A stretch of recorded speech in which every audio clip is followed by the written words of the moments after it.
Assalamualaikum.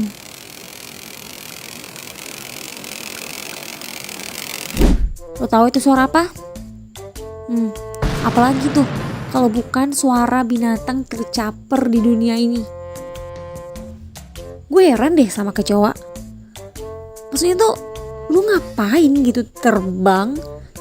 Di saat gue duduk menikmati hidup dengan tenang, lo terbang. Lo ngapain? Lo mau ikut duduk? Atau lo mau ganggu? Atau lo cuma caper doang gitu? Sumpah lo gak jelas kecoa. Mau lu lari di depan gue atau lu mau atraksi sekalipun, gue tetap gak suka sama lu. Udah lalu gak ada comel-comelnya. Gue gak tahu ya kalau misalnya gue suka sama lu, gue gak ada alasan buat suka sama lu kecoa. Please. Ada gak sih dari lo tuh yang ngefans banget sama hewan kecoa ini? Yang buat di buku diary-nya, hewan kesukaan gue adalah kecoa. Fix, lo manusia aneh. Asal lo tahu, gue akhir-akhir ini mencari tahu nih tentang biodata si kecoa ini. Karena gue kesel dan gue penasaran sama binatang ini. Akhirnya gue cari tahu dan lo tahu, gue menemukan beberapa fakta dari binatang caper ini. Mau tau gak lo? Udah, lo denger cerita gue. Hampir seluruh habitat di dunia kita ini dihuni yang namanya kecoa. Nah, lo tau gak kawasan mana yang gak ada kecoa? Hanya di kawasan kutub yang gak akan kita temui kecoa. Tapi masa gue harus ke kutub biar gak ketemu sama kecoa? Enak aja, gengsi lah gue, masa gue yang ngalah gitu kan. Sebenarnya bukan gengsi sih, tapi ya paham lah ya, masa gue ke kutub? Dari mana? Lo harus tahu nih, kecoa itu menjadi vektor mekanik yang melakukan penularan penyakit secara pasif. Nah, jadi bibit penyakit yang dibawa oleh kecoa ini ditinggalkan di bahan makanan manusia. Kalau misalnya lo letak makanan lo di dapur, terus lo nggak tutup, diinggap sama kecoa, itu bahaya karena bisa menjadi bahan penyakit buat kita kalau kita makan. Lo tahu penyakit apa aja yang bisa ditularkan?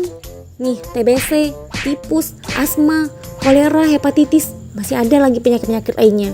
Emang gak ada untung lo kecoa, lo jahat banget. Lo cari makan sendiri aja deh, gak usah makan makanan manusia, bisa gak? Heran gue. Nah, lo tahu sumber makanan kecoa itu adalah bahan-bahan organik yang sudah membusuk. Dan kecoa ini bisa memakan hampir semua bahan makanan. Tapi kecoa itu lo tahu gak, dia itu lebih menyukai bahan yang manis. Pantes aja gue sering dikejar sama kecoa. Gue kan manis. Idih. Oke, kita lanjut. Nah, kecoa betina mampu melahirkan keturunan sebanyak 6-8 kali selama hidupnya. Dan setiap dia mengeluarkan telur, lo tahu berapa? 1-4 butir telur. Sedikit kan? Tapi lo tahu nggak, di dalam telur itu berisi 35-50 kecoa kecil. Jijik banget sumpah. Nah, coba deh kita kaliin. Kalau misalnya dia mengeluarkan telur 4 butir, satu telur itu 50 anak kecoa kecil. 4 kali 5, 200. Sumpah 200 cuy. 200 anak. Is banyaknya. Kalau macam gini, macam mana kecoa nak punah? Lu hitung aja deh. Itu baru satu kecoa, belum kecoa betina-betina yang lain.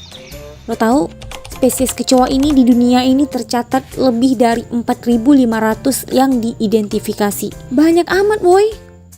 Selamat deh kecoa, lo bakal hidup. Lo bakal hidup sampai akhir zaman, lo bakal hidup sampai kiamat. Lo gak akan punah. Jadi buat lo yang berharap kecoa ini punah, gak akan. Lo lihatlah, spesiesnya aja sebanyak itu dan dia itu cepat berkembang biak. Ngeri sih. Nah, tapi sebanyak 4.500 spesies itu ada 3 spesies kecoa yang selalu kita temui. Yang paling umum banget kita ketemui, yang terbang caper itu paling sering kita temui itu ada 3. Lo dengar ya, namanya keren banget. Beda sama mukanya. Gak cocok sih, kalah nama gue. Yang pertama ada namanya Blatella germanica. Nah, ini biasanya disebut sama kecoa Jerman. Terus yang kedua ada Periplaneta americana. Ini biasanya disebut sama kecoa Amerika. Dan yang ketiga ada Blatta orientalis. Itu biasa disebut dengan kecoa Australia. Cantik banget sih namanya. Gak sesuai tuh sama kelakuan sama muka. Jauh. Nah, kita kan tadi udah tahu tuh spesies yang sering kita ketemui yang terbang di dekat kita caper itu. Nah, sekarang kita lihat tuh metamorfosis dari kecoa atau perkembangbiakannya dari telur hingga ke dewasa. Lo tahu kecoa itu metamorfosisnya tuh nggak sempurna.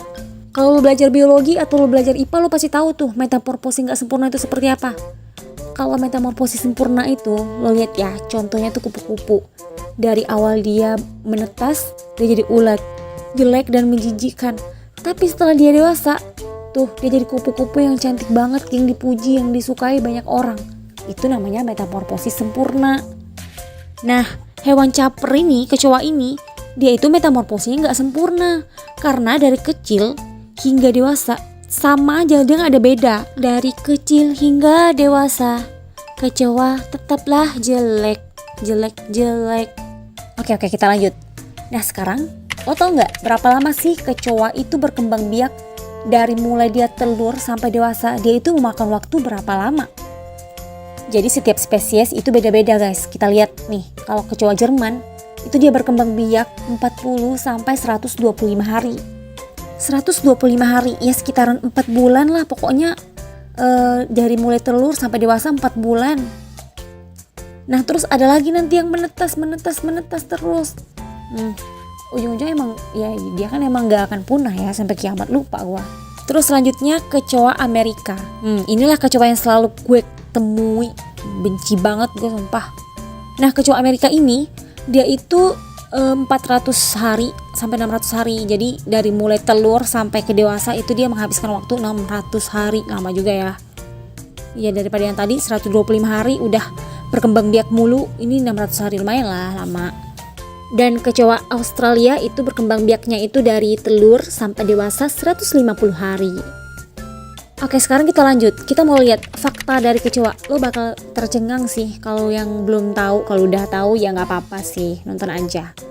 Ya kalau yang belum tahu lo dengar nih fakta dari kecoa. Yang pertama, kecoa itu kanibalisme. Dengan kata lain ya serangga menjijikan ini itu dia makan apapun yang mereka lihat dan mereka temukan. Mereka tuh rakus banget. Nah saking rakusnya ini, dia itu makan makanan yang gak terpikirkan oleh manusia buat makan. Misalnya kertas, kulit kayu, dan bahan-bahan organik yang udah busuk. Nah itu dia makan. Terus yang lebih buruknya lagi, kalau mereka gak ada makanan, mereka bisa makan temannya sendiri. Kalau misalnya makanan sulit ditemukan. Sumpah kaget gue baru tahu hari ini kalau kecoa itu kanibalisme. Nah yang kedua, kecoa itu merupakan salah satu serangga tertua yang ada di bumi. Jadi banyak bukti yang menunjukkan bahwa kecoa ini ada sejak lama. Banyak penelitian sains itu dia mempelajari kecoa dalam beberapa tahun terakhir, menjelaskan bahwa fosil kecoa ini pernah ditemukan udah berusia 300 sampai 350 tahun yang lalu. Dengan kata lain ya mereka udah dari zaman periode karbon. Pantas aja lu sombong. Sombong banget lu kecoa, mentang-mentang lu penguasa bumi, lu tertua di bumi, makanya dia sombong. Nah tuh dia aja dari zaman purba sampai sekarang gak mati, apalagi sampai kiamat emang tuh. Nah yang ketiga, lu tahu kecoa itu sebenarnya gak bisa terbang. Yang gue bilang tadi dia terbang terus dia hinggap di kepala, di kaki, di tangan, dia hinggap di dinding, itu sebenarnya bukan terbang, tapi dia itu jatuh dengan gaya. Emang banyak gaya emang nih si kecoa ini.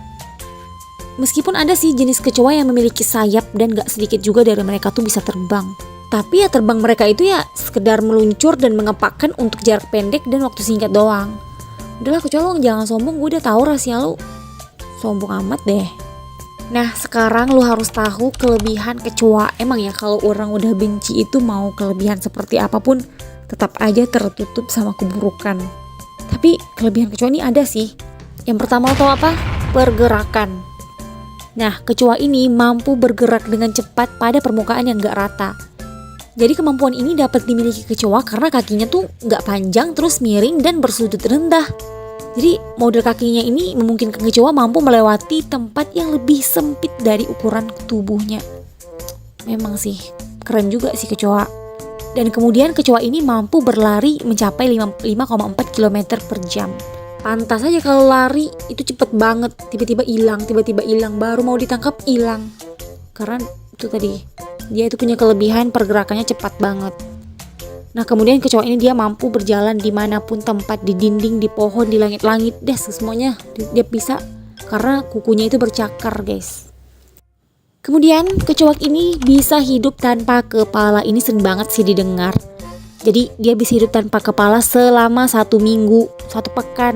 Lu tahu kenapa? Karena kecoa ini dia nggak butuh mulut untuk bernapas. Karena pernapasan kecoa ini ya bukan di mulut, tapi di tubuhnya, di samping tubuhnya. Sehingga kalau dia nggak ada kepala ya dia bisa bernapas lah. Tapi kenapa dia mati setelah 1 pekan? Kau tahu kenapa? Karena dia haus. Dia nggak bisa minum dari mulutnya. Tuh, jadi bukan mati karena nggak bisa bernapas, tapi karena mati kehausan. Atau lo jangan-jangan evolusi dari kuyang? Ah udahlah. Nah, kelebihan yang ketiga, kecoa bisa merasakan makanan tanpa perlu memakannya. Gimana tuh kira-kira? Ya ini kelebihan banget sih bagi kecoa. Jadi itu nggak butuh makan untuk merasakan makanan.